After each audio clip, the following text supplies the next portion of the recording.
So you all know that fish oil is good for you, right? But not necessarily, not necessarily so. Fish oil and fish oil and fish oil. There's different brands of fish oils around. Most of them are very badly formulated. We have problems with pollution too. You know about heavy metals, but the oceans are also full of other chemicals that we've just thrown in there. Polychlorylated biphenyls. You might not be so familiar with those, but over the long haul, eating small amounts of those chemicals, which come from electrical transformers, these chemicals leach into the groundwater, they get into the oceans. Very bad for you. Bad for your bones, bad for many other tissues. Then you've got the organophosphorus and organochlorine pesticides. They're there too. They're highly bioactive. They get into the marine food chain. Not good for you. Now, of course, Zinzino and Lisi take extraordinarily high standards when it comes to this sort of thing. And the oil that we use is extremely pure. It meets all of the internationally accepted standards. But there's other problems with fish, and that is that there aren't enough of them. If you do some very simple calculations and you work out how many people actually need more omega-3s in their diet, not the omega-3s from plants like chia or flax, they don't work, but the real thing, the omega-3s from fish. And then you divide that by the amount of fish that there are in the sea, and it works out that we don't have enough. We cannot give people all the omega-3s that they need without fishing the oceans dry. So this is not an issue of how you spend your weekends, whether you like to fish. Personally, that's not a big deal. We're talking about industrial fishing. And the way that works is we send floating factories to sea, and they hoover the fish out of the oceans, and that's taken to industrial plants where the fish is sorted, the oil is processed, purified, and then the very best of that fish oil is used by companies like Zinzino.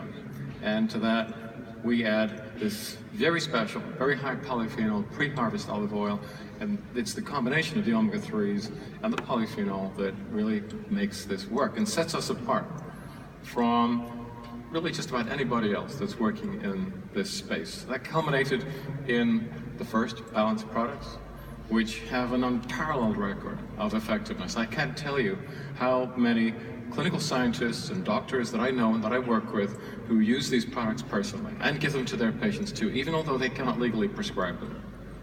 These are becoming accepted products in healthcare systems all over the world.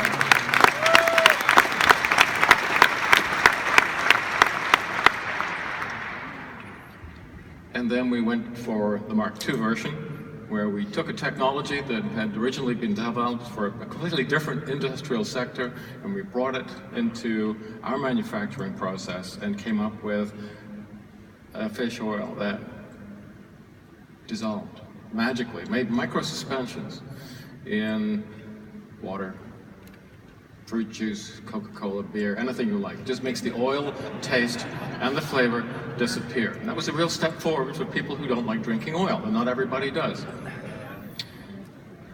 That's a great technical advance, but it doesn't solve our problem. It doesn't solve the problem that we simply don't have enough fish, and we do not want to totally destroy the marine ecosystem. That would be bad for everybody. So we went back to the drawing board and we said, well, where does the omega-3 in fish oil come from? And many of you have seen this slide before. Fish don't make omega-3 fatty acids. They obtain it from the food that they eat. And right at the bottom of the marine food chain, you have marine algae, seaweeds. And in the same way that crops on land produce mostly omega-6s and some omega-3s that you can't really use, but it is the marine crops, especially those that grow in cold water, that produce the omega-3s that we need. So you can go and harvest seaweed. You don't need the fish. You go to the base of the system where the omega-3 is actually produced, the long-chain omega-3s, and you can harvest the seaweeds. And this has a whole series of advantages. It's an alternative to fish. And these grow incredibly quickly. So you can harvest the seaweed, and then very quickly it regenerates. It's highly renewable. Creates a lot of biomass, more so than the amount of biomass you can grow on land. Why? Well, usable biomass is dependent on how much energy the plant has. But a plant that grows on land has got to build a lot of structural components because it's fighting against gravity, right? Seaweed doesn't have to do that. It can pour more of its available energy into the synthesis of, amongst other things, omega-3s and a whole range of very interesting bioactive compounds. And some of these are very rare, extremely rare. You don't find them in terrestrial plants at all. You don't find it in herbal medicine. These are a whole new range of compounds which Ian Rowlandson and other colleagues of mine are exploring at research centers all around the world, and they're going to be generating a whole range of very interesting and exciting new nutrients, phytonutrients, which we will eventually incorporate into our portfolio too, but it's early days. Obviously, you're not competing for land space, so you can harvest seaweeds without taking land out from soy or corn production, or cattle raising, if that's what you want to do. It can fix carbon dioxide.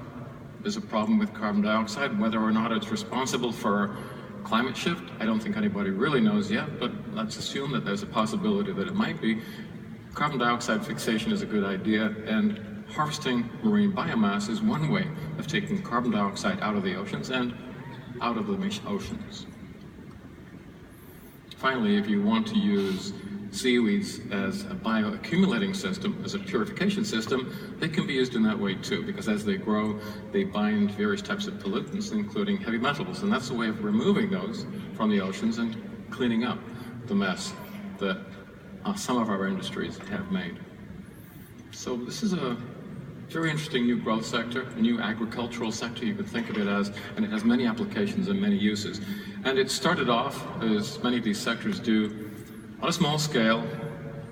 Individuals were starting to get involved in this. It was manually intensive, and in the second generation, we saw the introduction of more elaborate, more effective harvesting systems. And then people began to think, well, if you're growing in the ocean, we can't really control all the variables. Wouldn't it be better if we were to bring this on land, put it into a closed system where we can guarantee there's no contamination, either by microorganisms that we don't want or pollutants of any sort? And that led to the development of the very first bioreactors. And the way this works is you take your marine algae, or whichever specimen or species you want to start with, you put it at the beginning of the tube, you flush the tubes through with the correct medium, which in this case would be seawater, and as the algae grow, they pass through the system. By the time they get to the end of the system, they're fully grown and ready to be harvested. And this is a very effective, very high density way of producing large amounts of usable biomass on a very small area of land. And this kind of system, you can build it into different sizes and shapes. It's infinitely scalable. It's not a matter so much what it looks like, it's what you put in. And this is one particular marine microalgae that we find very, very interesting. It's called a Schizochitrium. That's the Latin name. You don't have to remember that. What you should remember, what you might think is worth remembering, is that this microalgae grows in a lot of the oceans. It has been recognized by EFSA for a novel food, so it's legitimate to use it as a food or a food supplement. And very uniquely, this microorganism, over half of the biomass consists of triglycerides. These are lipids. And over a third of those are DHA. This is where the fish get their omega-3s from. So all we're doing is we're cutting out the fish. We're going deeper in the system. And we're not disturbing the marine food chain, because this has all been taken out of the oceans and is being done in a very controlled, very pure system that is now being started to be scaled up all over the world. In fact, there's one system, a very good one, right here in Stockholm, which I visited. So instead of using fish, we're starting in this occasion with the marine algae, then we're adding the olive polyphenol-rich oil as before, and that gives us the vegan balance oil. So this is not like the plant oils you get from flax or chia. Please don't make that mistake. They're a very different kind of omega-3. They're a kind of omega-3 that you cannot use. The body can hardly use at all. This is the real stuff. This is what the fish use. This is what they contain. This is what your body needs. So what's...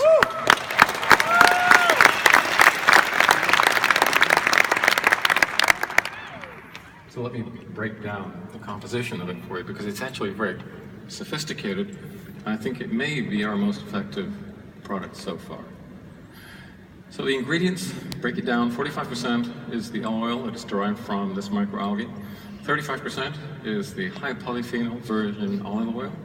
Echium oil, 20%, and I'll talk about that in a minute. Mixed tocopherols, which is just an industry standard. That's to keep the oil fresh and sweet while it's still being manufactured and while it's being stored. And then vegan vitamin D. Now there's two strange ingredients in there, echium oil and vegan vitamin D. Vitamin D, I mean, everybody knows, well, geeks know, we get that from lanolin, right?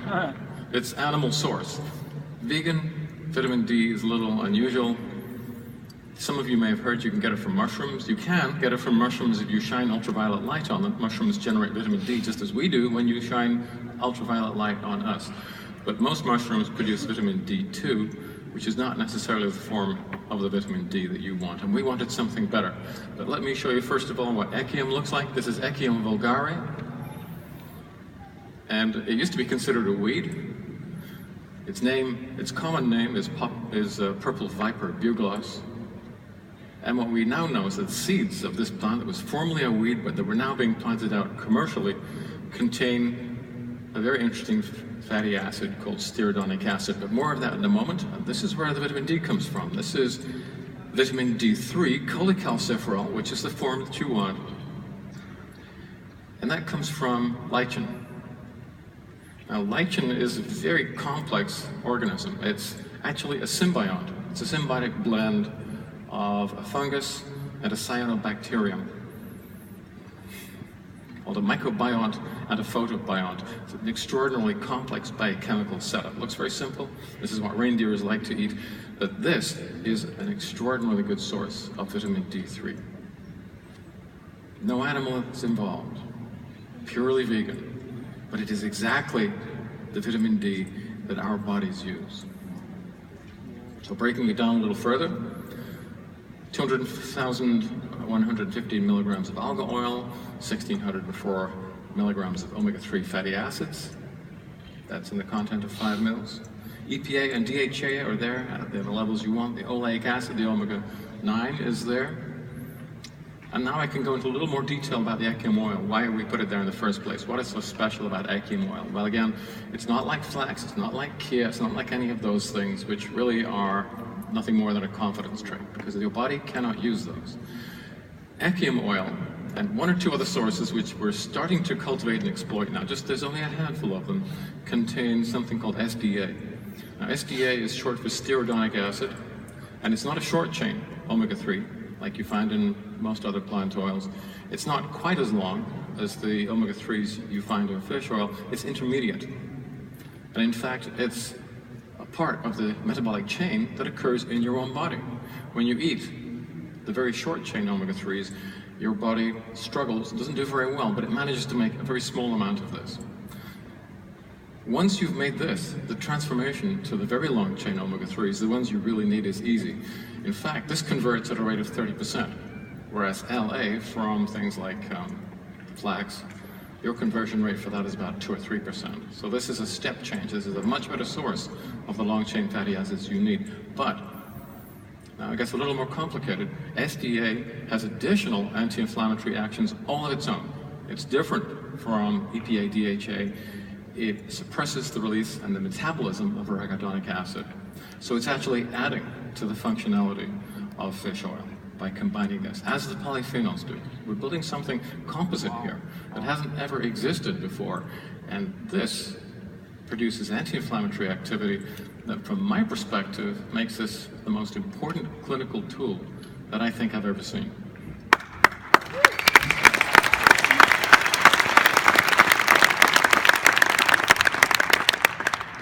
But then it gets even worse, because now we have to add in an omega-6. GLA, gamma-linolenic acid. Yeah, I know we've been saying omega-6s are bad, and you have too many and not enough omega-3s. Yeah, that was kind of true. But the reality is kind of complicated, and as scientists, we have a kind of a duty to make things as simple as we can, to make them understandable, and not go too far to the point where we're actually falsifying data. So let me channel Einstein for a minute, who famously said, everything should be made as simple as possible, but no simpler. He was right. Omega-6s in general are not good for you, and in general we have far too many of them. But GLA is an exception. It is one of the omega-6 fatty acids that has additional anti-inflammatory effects all of its own. This is the fatty acid that you find in blackcurrant seed oil and borage, and if you look through the herbal literature, you will see that GLA and those oils also have a role to play in folk medicine because they have their own anti-inflammatory effects. So here again, what we're doing is we're extending the profile of the fatty acids in our product to provide additional functionality. I'm very, very proud of this formulation. I think Zinzino has done a wonderful job.